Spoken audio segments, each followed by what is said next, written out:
الحمدللہ وکفا والصلاۃ والسلام علی عبادہ الذین اصطفیٰ خصوصاً علی افضلہم وخاتم النبیین محمد الامین وعلی آلہ واصحابہ اجمعین۔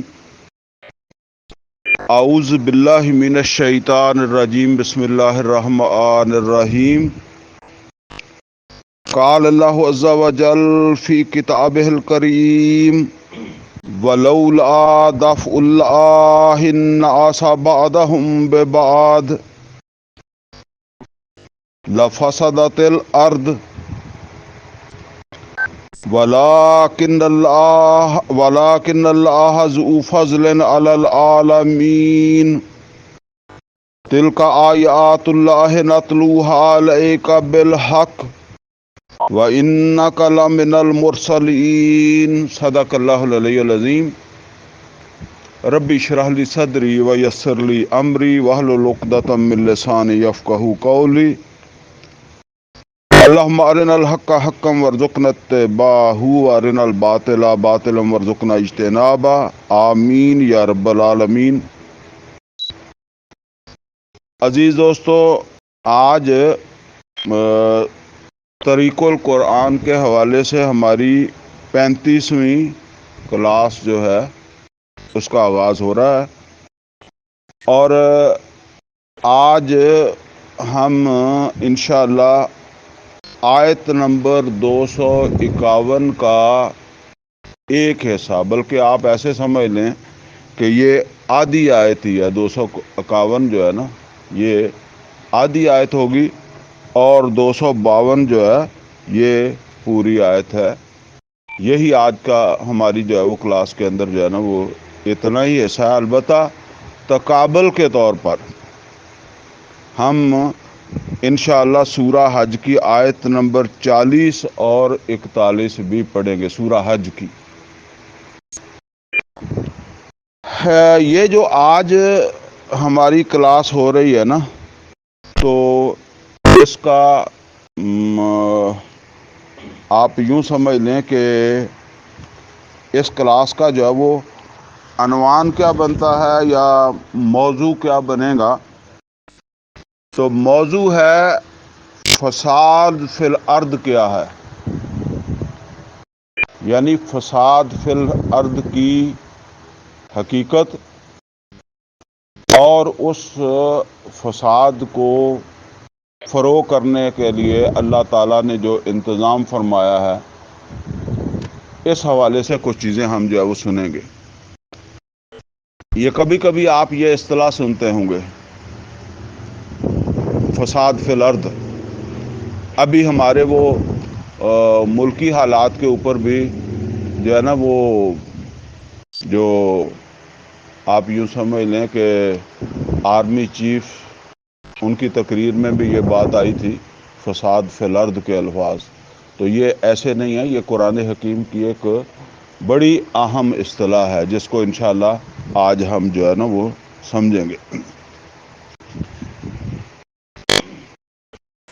یہ جو اصطلاح ہے یہ قرآن حکیم کے اندر تو کئی مقامات کے اوپر جو ہے وہ یہ فساد فی الارض کی اصطلاح آئی ہے۔ البتہ ہم نے صرف اتنا حصہ جو ہے نا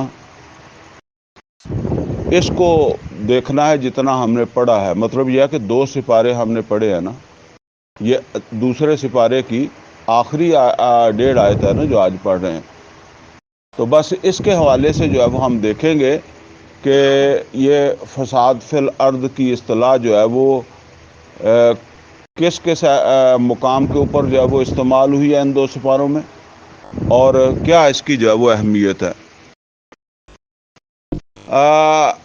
میں تھوڑا سا جو ہے نا وہ ایک خلاصہ پچھلا جو ہے نا وہ عرض کر دوں کہ بنی اسرائیل امت جو تھی وہ چونکہ اپنی ذمہ داری جو تھی اس کو بھول بیٹھی تھی، اور جو اللہ تعالیٰ کی طرف سے انہیں شہادہ ملا تھا، جس کی بنیاد پر انہوں نے اپنی ذمہ داری ادا کرنی تھی، یعنی تورات وغیرہ، تو وہ مشکوک ہو چکی تھیں، محفوظ نہیں تھیں، اپنی اصلی حالت میں نہیں تھی جب نبی صلی اللہ علیہ وسلم آئے۔ تو جب آپ کے پاس تعمیر کا نقشہ ہی اصلی نہیں ہے تو تعمیر کیسے اصلی ہو جائے گی؟ ٹھیک ہے نا؟ آپ کو ایک نقشہ دیا گیا تھا کہ اس کے مطابق کام کریں، نقشہ تو ہو گیا گم۔ آپ نے اپنی طرف سے جو ہے نا وہ کوئی تعمیر کر دی، لیکن وہ تعمیر تو پھر آپ کی اپنی ہے نا۔ اس میں ہو سکتا ہے کئی چیزیں آپ نے اسی نقشے کے مطابق کر لی ہوں، اور کئی چیزیں اس کے اندر جو ہے وہ آپ کی اپنی مرضی کی شامل ہو گئی ہوں۔ تو اس مرحلے پر اللہ تعالیٰ کی طرف سے دوسری امت کی گئی ہے، امت محمد صلی اللہ علیہ وسلم۔ اور امت محمد صلی اللہ علیہ وسلم کو یہ شہادہ دیا گیا قرآن حکیم، اور فرمایا گیا کہ اب تم نے اس کی شہادت دینی ہے۔ وَكَذَلِكَ جَعَلْنَاكُمْ أُمَّةً وَسَطًا لِتَكُونُوا شُهَدَاءَ عَلَى النَّاسِ وَيَكُونَ الرَّسُولُ عَلَيْكُمْ شَهِيدًا۔ انہوں نے شہادے کا کتمان کر دیا تھا، وَمَنْ أَظْلَمُ مِمَّنْ كَتَمَ شَهَادَةً عِندَهُ مِنَ اللَّهِ، تو بھی یہ نہیں کرنا۔ پھر اس کے حوالے سے یہ بات واضح کی گئی کہ یہ کام قربانی کا کام ہے، جان مال کی قربانی اس کے لیے جو ہے وہ درکار ہے۔ چنانچہ ہجرت کے بعد یہ صورت نازل ہو رہی ہے، اور ہجرت کے بعد امت بنائے جانے کے بعد اور شہادت الناس کا جو فریضہ ہے اس کی امت کے حوالے سے اہمیت واضح کرنے کے بعد اب اللہ تعالیٰ کی طرف سے حج کے حوالے سے احکامات آ رہے ہیں، تھوڑے تھوڑے وقفے سے یہ جو ہے نا وہ احکامات نازل ہو رہے ہیں۔ آپ یوں سمجھ لیں تقریباً 2 سال بعد بدر ہوئی ہے ہجرت کے، تو جو ہے نا وہ 2 سال تھوڑا تھوڑا کر کے یہ صورت نازل ہوئی، اور وقفے سے حج کا تذکرہ ہوتا رہا۔ میں عرض کر چکا ہوں کہ حج وہ عبادت ہے جسے مکہ میں ہونا تھا۔ اب مدینے آنے والوں کو کیا بتایا جا رہا ہے کہ تمہارا فرض ادا نہیں ہو سکتا جب تک تم مکے نہ جاؤ، اور مکے جانے کے لیے تمہیں جان مال کی قربانی دینا ہی پڑے گی، وہ ہم نے تمہیں پہلے ہی بتا دیا ہے۔ یعنی یہ حج کے احکام دینے سے پہلے بتا دیا ہے کہ اس راستے پر تمہیں جان مال کی قربانی کے لیے تیار رہنا چاہیے۔ تو اس طرح یہ چلتے چلتے احکامات آتے رہے، اونچ نیچ جو ہے وہ پھر آتی رہی، یہاں تک کہ اللہ تعالیٰ نے واضح فرما دیا کہ جنگ تو تمہیں لڑنی ہی پڑے گی۔ کُتِبَ عَلَيْكُمُ الْقِتَالُ وَهُوَ كُرْهٌ لَكُمْ،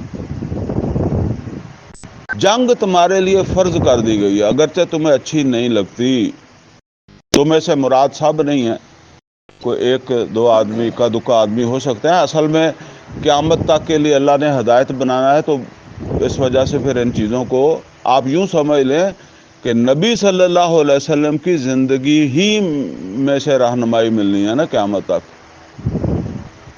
تو اچھا، وہ جو کوئی ہوں گے لوگ، تو ان کا بھی خیال کیا تھا؟ ان کا خیال یہ تھا کہ ابھی تازہ ہم ہجرت کر کے مکہ سے مدینہ آئے ہیں، ابھی جنگ شروع کر دیں گے، پہلے کئی مسائل بنے ہوئے ہیں، قبلے کی تبدیلی سے مسائل بن گئے تھے، میں عرض کر چکا ہوں۔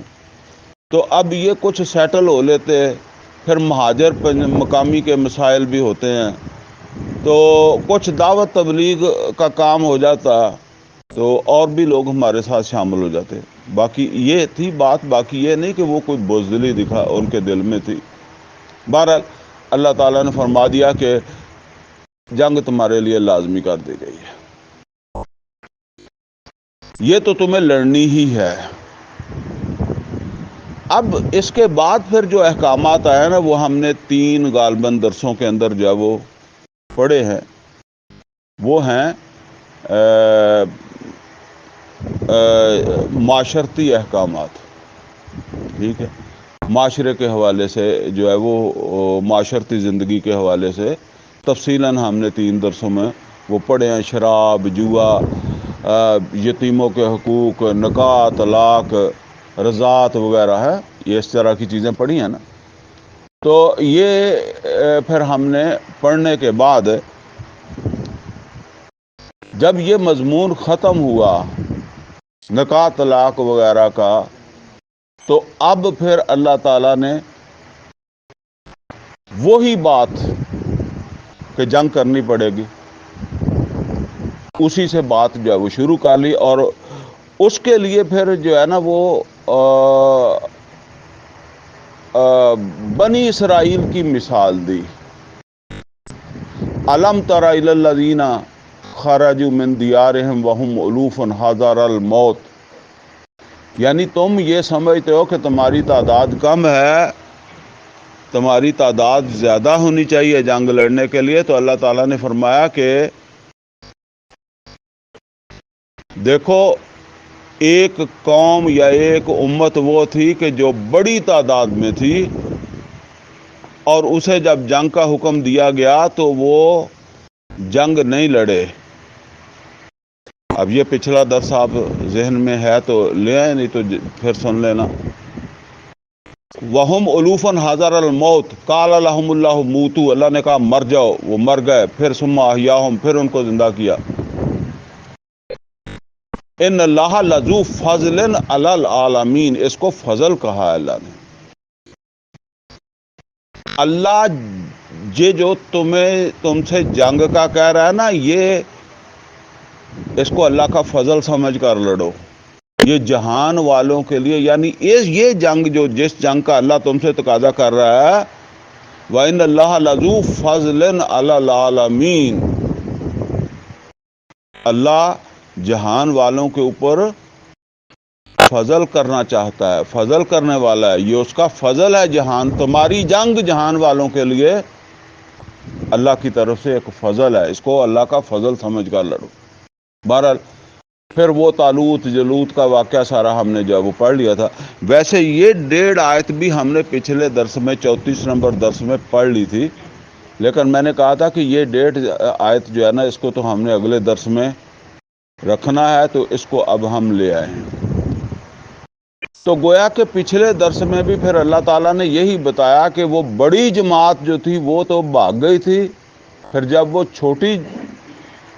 تھوڑے لوگ رہ گئے تھے نا طالوت کے ساتھ، تو وہ لڑے بھی تھے اور جنگ جیتے بھی تھے۔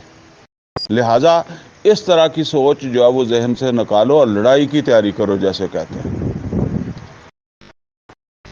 اب یہاں بھی جو بات آ رہی ہے نا، یہ اسی پس منظر میں آ رہی ہے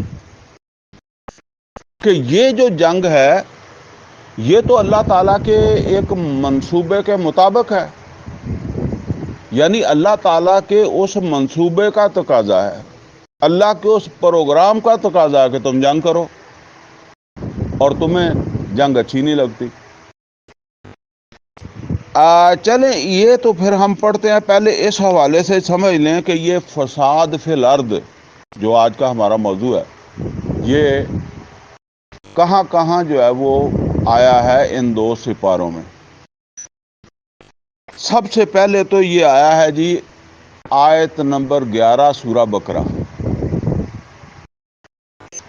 اب آپ کو یاد آ جائے گا، فرمایا وَإِذَا قِيلَ لَهُمْ لَا تُفْسِدُوا فِي الْأَرْضِ، جب ان سے کہا جاتا ہے کہ زمین کے اوپر فساد، لا تفسدوا فی الارض، زمین کے اوپر فساد نہ کرو، تو وہ کیا کہتے ہیں؟ انما نحن مصلحون، ہم اصلاح کرنے والے ہیں۔ اس کا مطلب یہ ہے کہ فسادی کبھی نہیں مانتے کہ ہم فساد کرنے والے ہیں، بلکہ وہ جو فساد کر رہے ہوتے ہیں وہ اصلاح کے نام کے اوپر ہی کر رہے ہوتے ہیں۔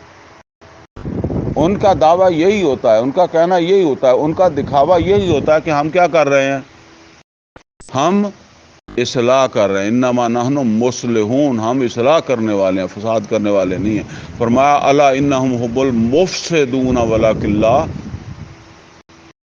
یشعرون، لیکن یہی فساد کرنے والے ہیں لیکن انہیں اس بات کا شعور نہیں ہے۔ اچھا جی، اس کے بعد پھر سورہ بقرہ کی آیت نمبر 27 میں یہی اصطلاح آئی ہے، اور وہاں اس معنی میں آئی ہے کہ ایک طرف ایمان والوں کا ذکر ہے اور دوسری طرف ضعف ایمان یا غیر شعوری نفاق میں مبتلا جو لوگ ہیں نا، ان کا ذکر ہے۔ تو فرمایا کہ ان کا مسئلہ کیا ہے، یہ جو غیر شعوری طور پر نفاق میں مبتلا ہو گئے یا ضعف ایمان میں مبتلا ہو گئے، ہمارے لیے تو وہ ضعف ایمان میں ہی ہے اگر وہ غیر شعوری طور پر نفاق تک بھی پہنچ گئے ہیں۔ تو فرمایا الذین ینقضون عہد اللہ، یہ وہ لوگ ہیں کہ جنہوں نے اللہ سے کیا عہد توڑ دیا ہوتا ہے۔ الذین ینقضون عہد اللہ من بعد میثاقہ، پختہ کرنے کے بعد، ویقطعون ما امر اللہ بہ ان یوصل، اور کاٹتے ہیں ان رشتوں ناتوں کو جن کو اللہ تعالیٰ نے برقرار رکھنے کا، قائم رکھنے کا حکم دیا ہے۔ وَيَقْطَعُونَ مَا أَمَرَ اللَّهُ بِهِ أَن يُوصَلَ وَيُفْسِدُونَ فِي الْأَرْضِ، اور زمین کے اوپر کیا کرتے ہیں؟ فساد، یہی ہے نا فساد فی الارض۔ اور یہاں دیکھیں فساد فی الارض، یفسدون فی الارض، اور زمین کے اوپر فساد کرتے ہیں، وَأُولَٰئِکَ هُمُ الْخَاسِرُونَ، اور یہ ہی خسارہ پانے والے ہیں، یہ فسادی ہی خسارہ پانے والے۔ اچھا جی، اس کے بعد ویسے 27 نمبر آیت کے بعد آیت نمبر 30 میں بھی فساد فی الارض کا ذکر آیا، لیکن اس کو ذرا چھوڑ لیں، اس کو بعد میں ہم پڑھتے ہیں۔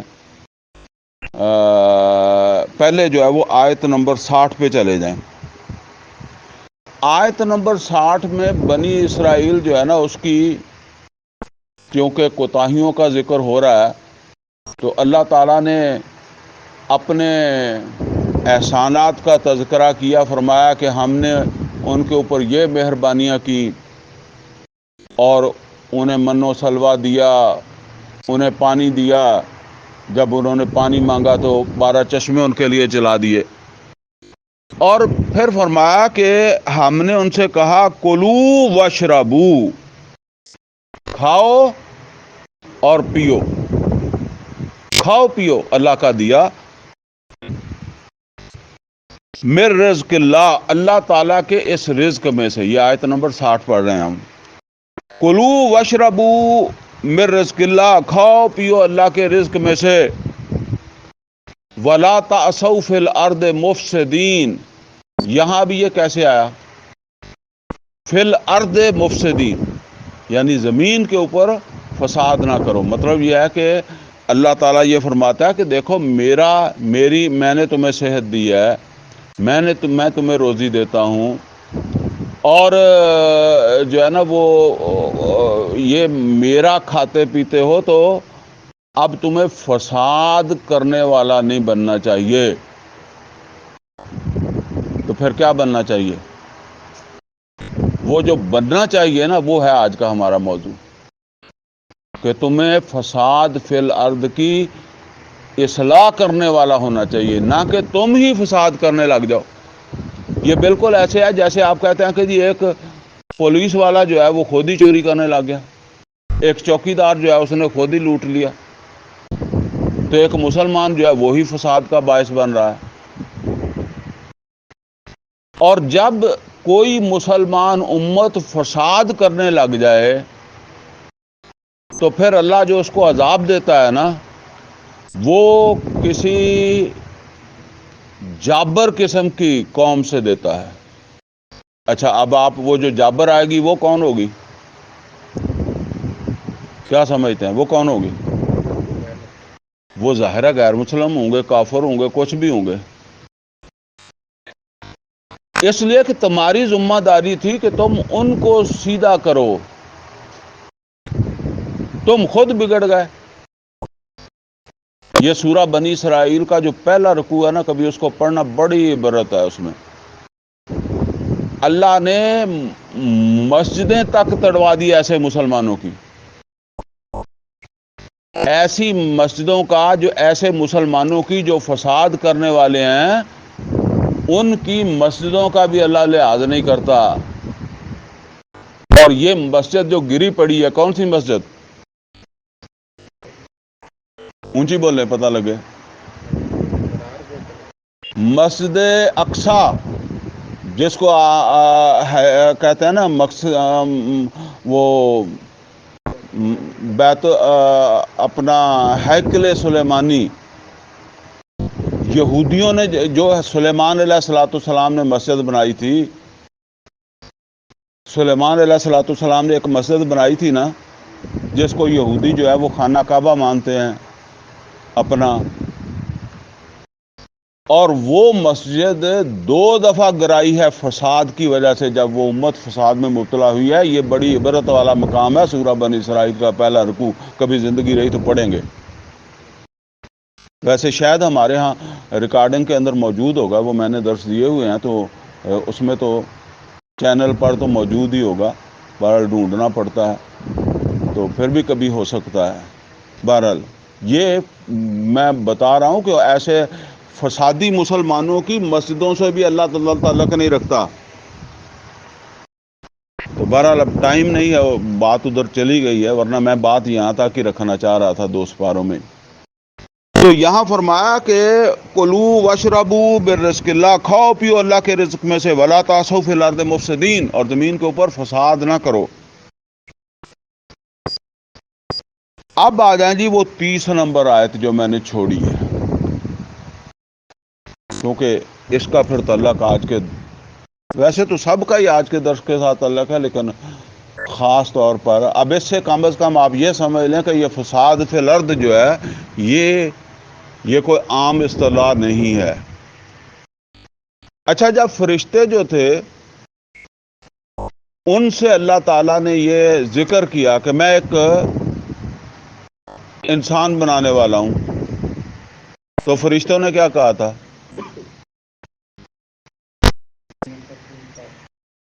فرشتوں نے کہا تھا قالو اتجعل فیہا، کیا تو اس زمین میں بنائے گا، قالو اتجعل فیہا من یفسد فیہا، جو اس میں کیا کرے گا؟ فساد کرے گا۔ کس میں فساد کرے گا؟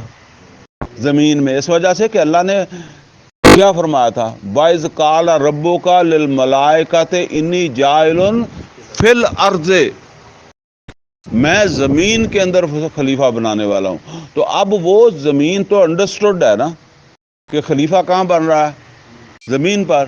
تو انہوں نے کہا کہ اقالو اتجعل فیہا، کیا تو اس زمین میں بنائے گا من یفسد فیہا، جو اس میں فساد کرے گا، ویسفک الدماء، اور خون ریزی کرے گا، ونحن نسبح بحمدک ونقدس لک۔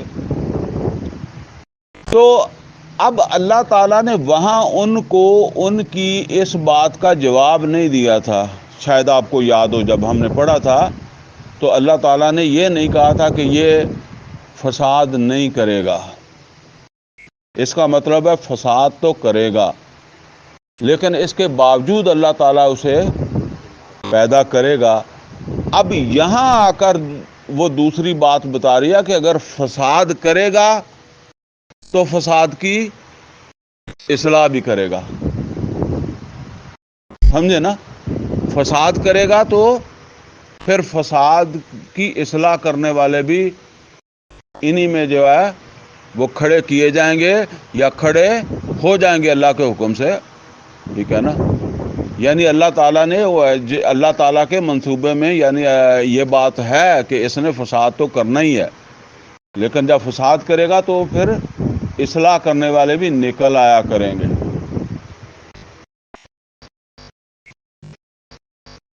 اچھا جی، اب یہ سمجھ لیں کہ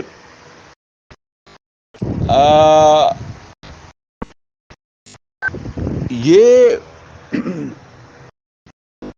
میرے خیال میں اس کو ذرا ایک دفعہ ہم پڑھ لیں تاکہ جو ہے نا وہ پھر اس کے بعد آگے چلتے ہیں۔ فرمایا ولولا دفع اللہ الناس، ولولا دفع اللہ الناس، اگر اللہ تعالی دفع نہ کرے. دفع کا کیا مطلب ہے؟ ہٹا دینا، دور کر دینا. کہتے ہیں نہیں دفع دور، ہاں تو دور کر دینا. وَلَوْلَا دَفْعُ اللَّهِ النَّاسَ بَعْضَهُمْ بِبَعْضٍ، اگر اللہ تعالی نہ ہٹائے بعض کو، بعض لوگوں کو بعض دوسرے لوگوں کے ذریعے، بعضہم ببعض، وَلَوْلَا دَفْعُ اللَّهِ النَّاسَ، الناس لوگ، اگر اللہ تعالی نہ ہٹائے بعض لوگوں کو بعض دوسروں کے ذریعے سے، یعنی دفع نہ کرے، ہٹائے نہ، تو نتیجہ کیا نکلے؟ لفسدت الارض، زمین فساد سے بھر جائے. اس کا اب آپ دیکھیں، اب آپ نے خود کھانا پوری کرنی ہے نا. مطلب کیا ہے کہ اگر اللہ تعالی بعض فساد کرنے والوں انسانوں کو بعض دوسرے فساد کو فروغ کرنے والے، فساد کو ختم کرنے والوں کے ذریعے سے ہٹائے نہ، دفع نہ کرے، مٹائے نہ، ختم نہ کرے، تو کیا ہو؟ لفسدت الارض، تو زمین تو پھر فساد سے بھر جائے. یعنی زمین کے فساد سے بھرنے، فساد سے زمین کو بھرنے سے روکنے کے لیے اللہ تعالیٰ کا کیا نظام ہے؟ ایسے بندے اٹھتے ہیں، ایسے انسان اٹھتے ہیں، جیسے ہم کہتے ہیں موسیٰ کے لیے اللہ فرعون پیدا کر دیتا ہے، فرعون کے لیے موسیٰ پیدا کر دیتا ہے. ٹھیک ہے نا؟ تو اسی طرح یہی بات اللہ تعالیٰ یہاں فرما رہا ہے کہ وَلَوْلَا دَفْعُ اللَّهِ النَّاسَ بَعْضَهُمْ بِبَعْضٍ لَفَسَدَتِ الْأَرْض، زمین فساد سے بھر جائے. یعنی وہ بعض جو ہے نا، وہ تو ہیں فساد کرنے والے، تو ان کو مٹانے کے لیے بعض دوسرے آ جاتے ہیں. کون سے؟ جو پھر اصلاح کار ہوتے ہیں. فساد کے مقابلے پہ جب آئیں گے اسے دور کرنے کے لیے، دفع کرنے کے لیے، تو پھر وہ اصلاح کرنے والے ہی ہیں نا. تو اس طرح اللہ تعالیٰ کیا کرتا ہے کہ اس فساد کو فروغ کر دیتا ہے. آگے فرمایا وَلَٰكِنَّ اللَّهَ ذُو فَضْلٍ عَلَى الْعَالَمِينَ، اللہ تو جہان والوں کے اوپر فضل کرنے والا ہے. تو یہ فضل وہ کیسے کرتا ہے؟ ایسے بندے اٹھا دیتا ہے جو اس فساد کو روکنے کے لیے کھڑے ہو جاتے ہیں. مطلب یہ ہے کہ اللہ کہتا ہے کہ میں پوری زمین نہیں بھرنے دیتا، کوئی اس کے ایک حصہ جو ہے اس میں بہت فساد ہو گیا ہے، پھر اللہ کی جب کوئی حکمت ہوگی تو پھر اس کا، ایسے تو بڑے بڑے وہ سکندر جیسے لوگ بھی آئے نا، تو بڑے بڑے کوئی نہ کوئی کہیں نہ کہیں سے منہ توڑ روکنے والے آ گئے. تو یہ اللہ تعالیٰ کہتا ہے کہ میرا نظام ہے کہ فساد کرنے والے فساد کرتے ہیں تو اصلاح کرنے والے آگے آ جاتے ہیں. اگر اللہ کا یہ نظام نہ ہو تو زمین تو پوری فساد کے ساتھ بھر جائے. اور یہ اللہ کیوں کرتا ہے؟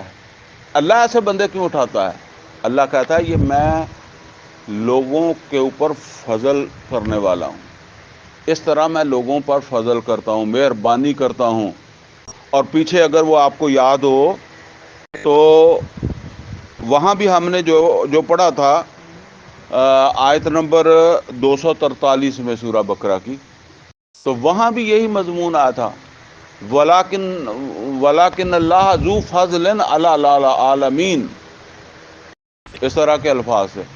لیکن اللہ تعالیٰ جان والوں کے اوپر فضل کرنا چاہتا ہے. تو اب اس کا مطلب کیا ہے کہ اللہ تعالیٰ مکے میں مدینے میں مسلمانوں کو کیا فرما رہا ہے کہ میں تم کو جنگ کا کہہ رہا ہوں، اور تمہارا دل، تم میں سے کچھ لوگوں کا دل جنگ لڑنے کو تیار نہیں ہے، انہیں کراہت آتی ہے. جبکہ میرا یہ پروگرام جو ہے یہ دوسرے لوگوں کے لیے کیا ہے؟ فضل کا باعث ہے۔ کل میں نے یعنی اللہ نے پچھلے درس میں آ گیا نا، یعنی کل یہ فضل میں نے طالوت اور اس کی جماعت کے ذریعے سے کیا۔ آگئی بات سمجھ؟ وہ واقعہ سنانے کی طالوت اور جالوت کا، یعنی ایک عرصہ پہلے یہ فضل کیسے ہوا؟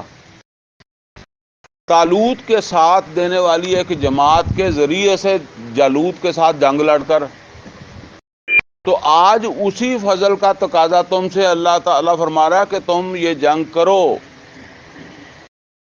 تاکہ لوگوں کے حق میں یہ جنگ جو ہے وہ باعث فضل ہو، اللہ کا فضل ظاہر ہو۔ یہ بات کہی جا رہی ہے۔ اور تمہیں کراہت کیوں آتی ہے؟ یعنی تمہیں کیوں آتی ہے کراہت؟ یہ بات کہی جا رہی ہے۔ تو فرمایا کہ وَلَٰكِنَّ اللَّهَ ذُو فَضْلٍ عَلَى الْعَالَمِينَ، اللہ تو جہان والوں کے اوپر فضل کرنے والا ہے۔ اب آگے کیا بات آ رہی ہے؟ تِلْکَ آیاتُ اللہ، اس کو ہاری ساری کی بات نہ سمجھو۔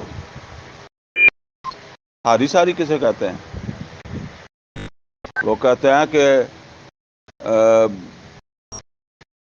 اب اس کے لیے مناسب لفظ مجھے نہیں آ رہا، جی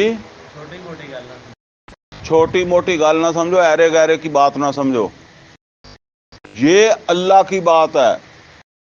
تلکا آیات اللہ، یعنی یہ وہ اتھارٹی کے ساتھ اللہ بات کر رہا ہے کہ یہ اللہ کی آیات ہیں، یہ اللہ کی بات ہے، اس کو ہلکا نہ سمجھنا کہ پیچھے ہٹ جاؤ۔ تلک آیات اللہ نتلوہا علیک بالحق، اے محمد صلی اللہ علیہ وسلم جو ہم آپ کے اوپر پڑھ رہے ہیں، تلاوت کر رہے ہیں، جو آپ کے اوپر نازل ہو رہی ہے، یہ بالکل حق ہے۔ یعنی اللہ کا فضل ہوگا اور اس کا ذریعہ اللہ نے یہ طے کر دیا ہے۔ اب مسئلہ یہ ہے کہ اگر ہم بیٹھ کر دعا مانگیں کہ اللہ تو ہمیں فتح دے دے، تو اس طرح تو نہ فتح ملی طالوت کو، نہ ملی محمد رسول اللہ صلی اللہ علیہ وسلم کو۔ اللہ یہ رستہ بتا رہا ہے، ٹھیک ہے نا؟ تو اگر ہم اس فساد کا راستہ روکنے کے لیے تیار نہیں ہوں گے تو ظاہر بات ہے کہ پھر ہمیں خود تعین کرنا پڑے گا، اس لیے کہ اللہ تعالیٰ کے پروگرام میں تو ہم رکاوٹ بن گئے۔ تلک آیات اللہ نتلوہا علیک بالحق وَإِنَّكَ لَمِنَ الْمُرْسَلِينَ، اور اے محمد صلی اللہ علیہ وسلم آپ بھی رسولوں میں سے ہیں۔ رسولوں میں سے ہونے کا مطلب، رسول کا کیا کام ہوتا ہے؟ پہنچا دینا۔ یعنی اگر یہ نہیں کھڑے ہوتے نا دوسرے لفظوں میں، تو پھر ان کے ساتھ دیکھ لیا جائے گا۔ آپ کسی کو، جیسے کسی کی کان پٹی کے اوپر جو ہے وہ کوئی ہتھیار رکھ کے تو نہیں اس سے لڑوا سکتے نا۔ آپ کا کام ہے کہ آپ ان کو پہنچا دیں پیغام، یہ ہے اللہ کا پروگرام۔ اور اگر اللہ کے اوپر ایمان لاتے ہو تو پھر اللہ تعالیٰ کا پروگرام جو ہے نا اس کی تکمیل کرو، اس کی تعمیل کرو۔ اچھا جی، اب ایک بات آپ تھوڑی سی اس پہ سمجھ لیں اور اس کے بعد ہم وہ تقابلی آیتیں پڑھتے ہیں، اسی میں ہمارا ٹائم پورا ہو جائے گا۔ اچھا، وہ بات یہ ہے جی کہ فساد فی الارض جو ہے اس کا مطلب کیا ہے؟ زمین کا اصل حاکم کون ہے؟ اللہ ہے۔ جو بھی حاکم ہوتا ہے، حاکم کا مطلب کیا ہوتا ہے؟ جس کا حکم چلتا ہے۔ یہ نوٹ کر لیں، حاکم کا مطلب ہے کہ جس کا حکم چلتا ہے۔ تو وہ حکم دیتا ہے تو چلتا ہے نا۔ تو جو اس کا حکم مانے اس کو کیا کہتے ہیں؟ وہ ہے پرامن شہری۔ جو حاکم کا حکم مانتا ہے وہ کیا ہے؟ پرامن شہری ہے۔ اور جو حاکم کا حکم نہیں مانتا وہ کیا ہے؟ فساد کرنے والا، باغی، سرکش۔ آج کل اس کی جگہ ریاست آ گئی ہے، سمجھ لیں نا، اب وہ اسلامی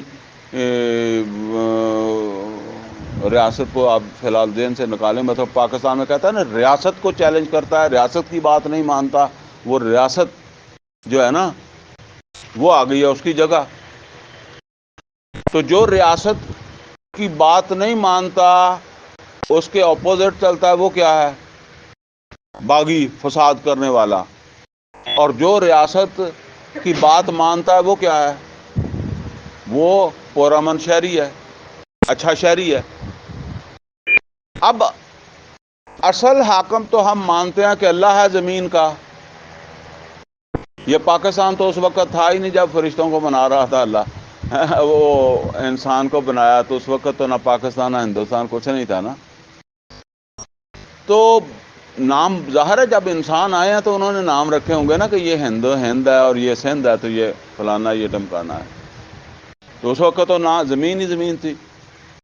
تو اب اللہ حاکم ہے تو اللہ کا بھی کوئی حکم ہے۔ اللہ کا حکم یہ ہے جو ہمارے پاس قرآن میں ہے، اور محمد رسول اللہ صلی اللہ علیہ وسلم نے اسے نافذ کیا۔ اب اس ریاست میں جو اللہ تعالیٰ کا حکم مانتا ہے وہ اللہ تعالیٰ کے ہاں پسندیدہ بندہ ہے، شاباش کا مستحق ہے، پرامن شہری ہے جسے میں نے کہا۔ اور جو اللہ کی بات نہیں مانتا، اللہ کا باغی ہے، وہ سرکش ہے، وہ فساد کرنے والا ہے۔ اس فساد کو روکنا کس کی ذمہ داری ہے؟ ایمان والوں کی۔ اور اب جو سورہ حج کی آیت نمبر 41 اور 40 ہم پڑھنے لگے ہیں نا، یہاں تو یہ بتایا نا ان آیتوں میں کہ اگر اللہ تعالی کچھ فساد کرنے والے جو ہیں، جو فساد کر رہے ہوتے ہیں، ان کو روکے نہ اصلاح کاروں کے ذریعے سے تو زمین فساد سے بھر جائے۔ اب اللہ تعالیٰ جو ہے وہ سورہ حج میں یہ بتا رہا ہے کہ یہ جو فساد ہے یہ کتنا گمبھیر ہوگا، سمجھتے ہیں نا، اس کی شناخت کتنا زیادہ خطرناک ہوگا اگر یہ فساد نہ روکا جائے تو۔ اب جی آیت نمبر 41 اور 42، اور یہاں بھی آپ اتفاق یہ سمجھ لیں کہ آیت نمبر 40 ہم نے پوری نہیں پڑھنی ہے، بلکہ یہ بھی آدھی پڑھنی ہے۔ کیا فرمایا؟ فرمایا وَلَوْلَا دَفْعُ اللَّهِ النَّاسَ بَعْضَهُم بِبَعْضٍ، یہ وہی الفاظ آ گئے جو سورہ بقرہ میں ہم نے پڑھے، آیت نمبر 251 میں پڑھے نا، وہی الفاظ ہیں جی۔ وَلَوْلَا دَفْعُ اللَّهِ النَّاسَ بَعْضَهُم بِبَعْضٍ، اگر اللہ تعالیٰ دفع نہ کرے، ہٹائے نہ بعض فساد کرنے والوں کو بعض دوسرے اصلاح کاروں کے ذریعے سے، تو اب آگے الفاظ بدل گئے۔ آگے کیا آیا؟ پہلی کیا ہو جائے گا؟ فرمایا لَحُدِّمَتْ صَوَامِعُ، لَحُدِّمَتْ صَوَامِعُ، یہ حدمت کیا ہے جی؟ حدمت منہدم ہو جانا، کبھی سنا ہے آپ نے؟ انہدام کس کو کہتے ہیں؟ ٹہ جانا۔ تو کہتا نہیں عمارت جو ہے وہ منہدم ہو گئی، کیا مطلب ہے اس کا؟ ڈھہ گئی۔ تو یہاں سوامع کیا ہے؟ لہدمت سوامع، تو لازمن ڈھہ جائیں، ڈھا دیے جائیں، ایسے سمجھ لیں۔ لہدمت سوامع یہ ہے راہبوں کے، یہ راہب عیسائیوں کے ہوتے ہیں نا، تو ان کے اپنے وہ خلوت خانے جس میں جا کر وہ پھر عبادتیں کرتے ہیں، ان کی وہ عبادت کی جگہیں، خلوت خانے راہبوں کے۔ لہدمت سوامع، اچھا یہاں لام کے ساتھ ہدمت سے پہلے کیا آ رہا ہے؟ لام آ رہا ہے نا، یہ لام کیا ہے؟ تاکید، لازمن ڈھا دیے جائیں گے راہبوں کے راہب خانے۔ لہدمت سوامع و بیع، یہ بیع کیا ہے؟ گرجے،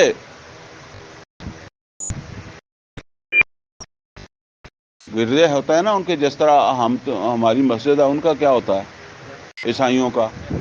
چرچ کو اردو میں کیا کہتے ہیں؟ گرجا ہی کہتے ہیں نا، تو ہم اردو میں بات کر رہے ہیں نا۔ تو لہدمت سوامع و بیع، اور گرجے، اچھا آپ دیکھیں یہ گرجے کون سی جگہ ہے؟ عبادت کی جگہ ہے۔ سوامع وہ بھی عبادت کی جگہ ہے۔ والصلوات، وصلوات، اور صلوتے، یہ صلوتے یہ جو یہودیوں کے عبادت خانے ہیں نا ان کو کہا جاتا ہے، تو یہودیوں کے عبادت خانے، اور آگے کیا ہے؟ ومساجد، اور مسجدیں بھی۔ اب اس کو ذرا سمجھ لیں کیا بات ہو رہی ہے۔ فرمایا کہ اگر اللہ تعالیٰ بعض فساد کرنے والوں کو بعض اصلاح کرنے والوں کے ذریعے سے نہ ہٹائے تو کیا نتیجہ نکلے؟ لازمن ڈھا دیے جائیں، ضرور ڈھا دیے جائیں، لازمن ڈھا دیے جائیں راہبوں کے راہب خانے، اور عیسائیوں کے گرجے، اور یہودیوں کے عبادت خانے یعنی صلوتے، اور مسلمانوں کی مسجدیں۔ آپ اس کو اس طرح بھی، یہ لام ایک جگہ آیا ہے نا تو اس کو سب کے ساتھ علیحدہ علیحدہ بھی پڑھ سکتے ہیں۔ مثال کے طور پر کہ لازمن ڈھا دیے جائیں راہبوں کے راہب خانے، اور لازمن ڈھا دیے جائیں گے گرجے، اور لازمن ڈھا دیے جائیں گے یہود کے صلوتے، ان کے عبادت خانے، اور لازمن ڈھا دی جائیں گی مسلمانوں کی مسجدیں۔ اور میں نے ابھی آپ کو بتایا تھا کہ وہ سورہ بنی اسرائیل کا جو پہلا رکوع ہے نا، تو اس میں مسجد کا ذکر ہے۔ بہرحال تو فرمایا کہ وہ مساجد یذکر فیہا اسم اللہ کثیرا، یہ وہ مقامات ہیں جن پر کیا ہوتا ہے؟ اللہ کا ذکر ہوتا ہے کثرت سے۔ اور اس میں کیا بات بتائی جا رہی ہے؟ ایک اور بھی، ایک تو بات یہ بتائی جا رہی ہے کہ پھر بازار تو بازار، یہ مسجدیں بھی نہیں بچیں گی، یہ گرجے بھی نہیں بچیں گے، یہ ہندوؤں کے مندر بھی نہیں بچیں گے۔ عبادت خانہ کسی بھی جو ہے نا وہ قوم کا ہو تو اس میں اچھے لوگ ہی آتے ہیں نا، وہ سکھوں کا بھی ہوگا تو بہرحال ان کے جو اچھے لوگ ہیں وہی آئیں گے نا۔ مطلب یہ دوسری بات کیا ہے؟ دوسری بات یہ ہے کہ بالعموم کیا ہوتا ہے کہ وہ مست رکھو ذکر و فکر صبح گاہی میں سے، پختہ تر کر دو مزاج خانقاہی میں سے۔ تو بس اس کو مسجد کے ساتھ جوڑ دیا۔ وہ جب عام طور پر بات کر رہتے ہیں تو ان کو غصہ آ جاتا ہے، وہ کہتے ہیں جی دسو یہ مسجدوں کے خلاف ہے۔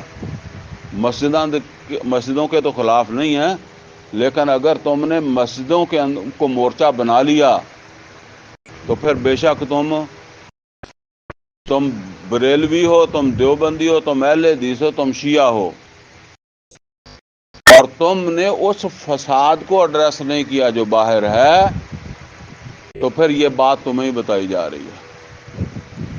پھر تم سے یہ کہا جا رہا ہے کہ پھر تم مسجد کے اندر مارے جاؤ گے، پھر تمہاری مسجد کے اندر بم دھماکے ہو جائیں گے، ٹھیک ہے نا۔ پھر یہ فساد بازار تک نہیں رہے گا، تمہارے یہاں بھی آئے گا، تم یہاں اندر سجدوں میں مارے جاؤ گے، جمعہ پڑھتے ہوئے مارے جاؤ گے، نماز پڑھتے ہوئے مارے جاؤ گے۔ ہوتا ہے نا جس وقت جو ہے وہ جی فلاں مسجد کے اندر جو ہے وہ لوگ کہتے ہیں کہ جی یہ تو نماز ہی پڑھنے آئے تھے، تو اللہ تو پہلے ہی بتا چکا ہے 1400 سال پہلے کہ اس کے لیے تیار رہو۔ جرم تمہارا کیا ہے کہ تم فساد کو روکنے کے لیے تیار نہیں ہو، اللہ کے اس پروگرام میں تم فٹ نہیں آ رہے۔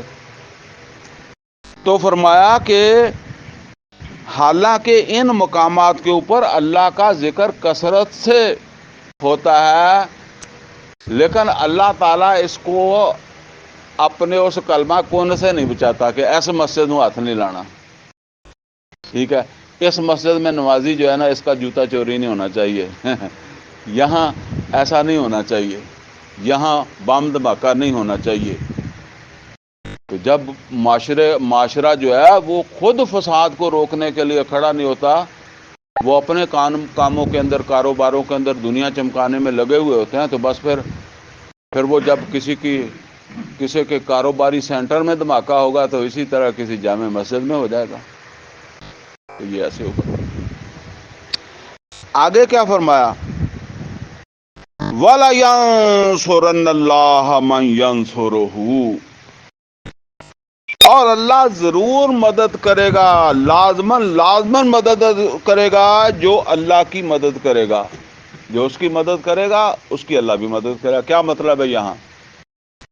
جو اس فساد کو مٹانے کے لیے کھڑا ہوگا،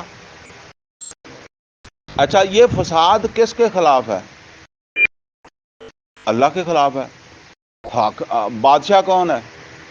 حاکم اللہ ہے نا، تو بغاوت کس کے خلاف ہو رہی ہے؟ اللہ کے خلاف ہو رہی ہے۔ اچھا جس وقت پاکستان میں ہوتا ہے تو وہ ریاست کہاں ہوتی ہے؟ چلو آپ مان لیں کہ ریاست اسلام آباد میں ہے، تو ریاست کا ایک نمائندہ تھانے دار بیٹھا ہوا ہے نا یہاں، تو فساد کو کون ختم کرنے کے لیے آتا ہے؟ اس کا نمائندہ آتا ہے نا۔ تو ایمان والے پھر کس کے نمائندے ہوئے؟ اللہ کے۔ اگر فساد ختم ہو جائے گا، یہ تو بیچارہ تنخواہ کے ساتھ کرتا ہے نا تھانے دار، تو تنخواہ تو ہمیں بھی ملے گی، وہ آخرت میں جنت کا تنخواہ ہی سمجھ لیں نا۔ تو بہرحال جو ہے نا وہ بدلہ تو ملے گا، لیکن یہ اللہ کی رٹ بحال ہو گئی۔ فساد کا ختم ہونا کیا ہے؟ اللہ کی رٹ بحال ہوگی۔ تو اللہ کہتا ہے کہ جو کھڑا ہوگا میری رٹ کی بحالی کے لیے تو اللہ اس کی ضرور مدد کرے گا۔ وَلَيَنْصُرَنَّ اللَّهَ مَنْ يَنْصُرُهُ، اللہ ضرور مدد کرے گا جو اللہ تعالیٰ کی اس رٹ کی بحالی میں کھڑا ہوگا، اللہ اس کی مدد کو آئے گا، اس کی مدد کرے گا، جیسے بھی کرے گا۔ ان اللہ لقوی عزیز، دیکھیں قوی کے ساتھ لام آ رہا ہے۔ ان اللہ لقوی عزیز، ایسا نہ سمجھو کہ تمہارے بغیر اللہ کی رٹ بحال نہیں ہو سکتی۔ اللہ تعالیٰ یقیناً قوی ہے، ضرور طاقتور ہے، اور وہ تمہارے بغیر بھی اپنی رٹ بحال کر سکتا ہے۔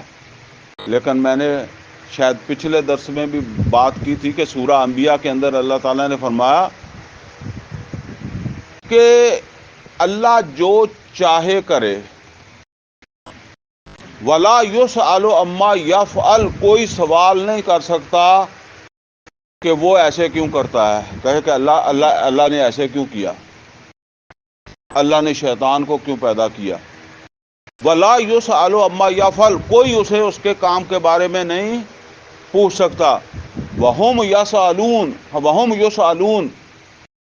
اور وہ سب کے سب، باقی سب کے سب وہ ہیں جن سے وہ پوچھ سکتا ہے، جس سے چاہے پوچھے، جس کا چاہے محاسبہ کرے، جسے چاہے سزا دے اور جسے چاہے بخش دے۔ تو لہذا ایسا نہ سمجھنا کہ جی اللہ اتنے زور سے کہہ رہا ہے تو پتہ نہیں اللہ کا کوئی کام رک جائے گا، نہیں، یہ اصل کے اندر تمہارا ہی فائدہ ہے۔ آگے کیا فرمایا، اگلی آیت بھی پڑھ ہی لیں تاکہ وہ بھی اسی کے ساتھ کیا۔ الذین مکناہم فی الارض، اور یہ وہ لوگ ہیں، کون؟ ملک صاحب کون، کن کی بات ہو رہی؟ جو فساد کو چیلنج کرنے کے کھڑے ہوتے ہیں، جو فساد کو روکنے کے لیے کھڑے ہوتے ہیں، یہ ان لوگوں کے یہاں اوصاف بتائے جا رہے ہیں، ٹھیک ہے نا۔ الذین مکناہم فی الارض، اگر ہم انہیں زمین میں تمکن دے دیں، کیا دے دیں؟ تمکن کیا مطلب کیا ہے؟ طاقت دے دیں، حکومت دے دیں، یعنی وہ فساد کو ختم کر کے کامیاب ہو جائیں۔ ظاہر ہے طالوت کامیاب ہوا تھا یا نہیں ہوا؟ اور محمد رسول اللہ صلی اللہ علیہ وسلم کامیاب ہوئے تھے کہ نہیں ہوئے تھے؟ ہو گئے تھے۔ اب ایک اصول بتا دیا کہ یہ ہمیشہ ان کی پہچان یہ ہوگی کہ جب ان کو تمکن مل جائے گا، غلبہ مل جائے گا، الذین مکناہم فی الارض اقاموا الصلاۃ، تو نماز کو قائم کریں گے۔ نماز کا ایک نظام ہے، یہ عام طور پر ہمارے تو جو ہے نا وہ چونکہ ایسے ہی سسٹم ہے، اگر اسلامی حکومت قائم ہو نا تو جمعہ کون پڑھاتا ہے؟ حکومت کا نمائندہ۔ تو جو اس شہر کے اندر جو ہے نا وہ جو سرکار کا نمائندہ ہے نا، جو اس نظام کا نمائندہ ہے، تو جامع مسجد میں تو وہ پڑھائے گا، باقی جگہوں کے اوپر بھی وہ مقرر کریں گے، ٹھیک ہے نا۔ ایسے نہیں ہے کہ ہر کوئی لگا ہوا ہے اپنی راگنی بجانے، ٹھیک ہے نا۔ تو صحیح اصول تو یہی ہے، الذین مکناہم فی الارض، نماز کا ایک نظام ہے۔ اگر ہم ان کو زمین کے اوپر عروج دے دیں، غلبہ دے دیں، اقاموا الصلاۃ وآتوا الزکاۃ، اور زکوٰۃ کا نظام قائم کریں گے۔ پتہ ہے نا زکوٰۃ کی اہمیت کا؟ ابو بکر صدیق رضی اللہ تعالیٰ عنہ نے کیا کہا تھا کہ اگر کوئی آدمی وہ رسی نہیں دے گا جو وہ محمد رسول اللہ صلی اللہ علیہ وسلم کے زمانے میں دیتا تھا، اور میرے زمانے میں آ کر وہ کہے کہ میں اس اونٹ کے گلے سے وہ رسی اتار لیتا ہوں، وہ مہار اتار لیتا ہوں، تو اس کے خلاف بھی میں جنگ کروں گا، ٹھیک ہے نا۔ جو زکوٰۃ کے طور پر وہاں اس وقت مہار سمیت دیتا تھا تو آج بھی مہار سمیت ہی دے گا، یہ بات۔ وآتوا الزکاۃ، آگے کیا ہے؟ وامروا بالمعروف، معروف کا حکم دیں گے۔ اصل میں حکم کون دے سکتا ہے؟ حاکم، جس کے پاس طاقت ہے۔ کمزور نے حکم دینا ہوتا ہے؟ کمزور درخواست ہی کرتا ہے نا، کمزور تو عرض کرتا ہے، حکم دے ہی نہیں سکتا۔ اسی لیے تو پھر وہ دوسری چیزیں ہیں نا کہ بھئی اگر طاقت نہیں ہے تو پھر کیا کرو؟ زبان سے، اور اگر یہ بھی نہیں ہے تو کیا ہے؟ دل سے برا سمجھو۔ تو فرمایا ہوں اب ان کے پاس تو طاقت آ گئی ہے نا، اللہ کہہ رہا ہے کہ ان کو تمکن دے دیا، تو اب وہ عرض کریں گے؟ نہیں، حکم دیں گے، یہ نہیں ہوگا۔ وَأَمَرُوا بِالْمَعْرُوفِ، معروف کا حکم دیں گے، وَنَهَوْا عَنِ الْمُنْكَرِ، اور منکرات کو روک دیں گے۔ پھر منکرات نہیں چلیں گے، یعنی جب فساد ختم ہوا ہے تو پھر منکر کیسے چلا ہے؟ منکر ہی تو فساد ہے۔ معروف کے برخلاف جو ہو رہا ہے وہی فساد ہے نا، منکر ہی فساد ہے۔ تم تو نمازیں پڑھ رہے ہو، منکرات تو چل رہے ہیں، رشوت چل رہی ہے، سود چل رہا ہے، زنا چل رہا ہے، ظلم ہو رہا ہے، تو وہ تو اسی طرح چل رہا ہے۔ تو فرمایا امروا بالمعروف ونہوا عن المنکر واللہ عاقبۃ الامور۔ کیا مطلب ہے؟ اور اللہ تعالی کی طرف تمام معاملات کا، تمام کاموں کا انجام ہے، یعنی جلدی کرو، اپنے حصہ کا کام کرو، فساد کو فروغ کرنے کے لیے کھڑے ہو جاؤ۔ تمہاری رپورٹ جا رہی ہے، کدھر جا رہی ہے؟ اللہ کے پاس، کہ تم بیٹھے ہی سوچ رہے ہو، بیٹھے ہی اپنے کاموں میں لگے ہوئے ہو، تمہارے کو دماغ میں بھی ہے کہ یہ تمہاری ذمہ داری ہے، یا تم نے سوچا ہی نہیں ہے؟ تو ایسا نہ ہو کہ اتنے بیٹھے نو اٹیک ہو جائے اور پھر جو ہے نا وہ پتہ چلے وہاں جا کر کے سوچا ہی نہیں تھا، پروگرام ہی نہیں تھا، یا نمازاں پڑھ دینے ہو جائے کچھ نہ کچھ۔ یہ بات بتائی جا رہی ہے کہ تے مسیطے ہی بمب دھماکہ ہو جائے، تیرا ویل ہی نہ لگے نکلن دا، تو انہیں تے مطمئن ہو گیا۔ تو لہذا جو ہے نا وہ جس طرح کہتے ہیں نا کہ رپورٹ خالی نہ جاوے، تہاڈی رپورٹ جا رہی ہے، اور جلدی سے اپنی ڈیوٹی کرو، اپنا فرض ادا کرو۔ تو اللہ تعالیٰ سے دعا ہے جی کہ اللہ ہمیں قرآن کا فہم عطا فرمائے، عمل کی توفیق عطا فرمائے۔ اقول قولی ھذا واستغفرہ لی ولکم ولسائر المسلمین والمسلمات۔